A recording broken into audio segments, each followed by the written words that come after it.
হঠাৎ করে দেখলাম তারা প্যান্ডেল করে গত 27/6/2026 ইসাই আমাদের শান্তিপূর্ণ দাওয়াতি কার্যক্রম চলাকালীন বাউল অনুসারী গোষ্ঠী কর্তৃক অতর্কিত হামলার শিকার হই। এই হামলায় আমাদের কয়েকজন দিনী ভাই আহত হয়েছেন এবং ধর্মীয় অনুভূতিতে আঘাত এসেছে।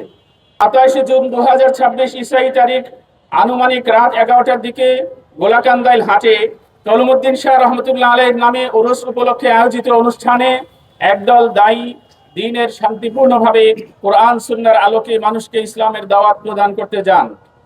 এই কোরআনী নির্দেশনা অনুসরণ করেই তারা দাওয়াতের কাজে যান, কিন্তু অত্যন্ত দুঃখজনকভাবে তাদের কোনো কথা না শুনেই তাদের উপর বিনা কারণে অতর্কিতে হামলা চালায়।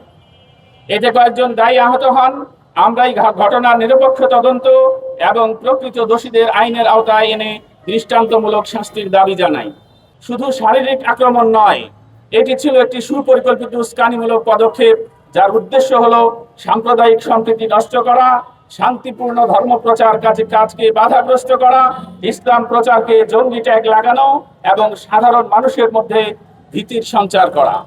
আপনারা দেখেছেন যে অনুষ্ঠানে এই ঘটনা ঘটেছে, সেখানে প্রকাশ্যে বাউল শিল্পীদের গান এবং বাদ্যযন্ত্রের অনুষ্ঠান অনুষ্ঠিত হয়েছে। ইসলামের দৃষ্টিতে মুসলিমদের ধর্মীয় অনুষ্ঠানে এ ধরনের আয়োজন শরীয়ত সম্মত নয়। বাউল দর্শন সম্পর্কে কোরআন সুন্নাহ মতে আমাদের বক্তব্য, জাতির বিবেক প্রিয় সাংবাদিক বৃন্দ, আমাদের বক্তব্য কোনো ব্যক্তি বা জনগোষ্ঠীর বিরুদ্ধে নয়, বরং এমন কিছু বিশ্বাস ও চর্চার বিরুদ্ধে যা ইসলামের মৌলিক আকীদা ও শরীয়তের সঙ্গে সাংঘর্ষিক।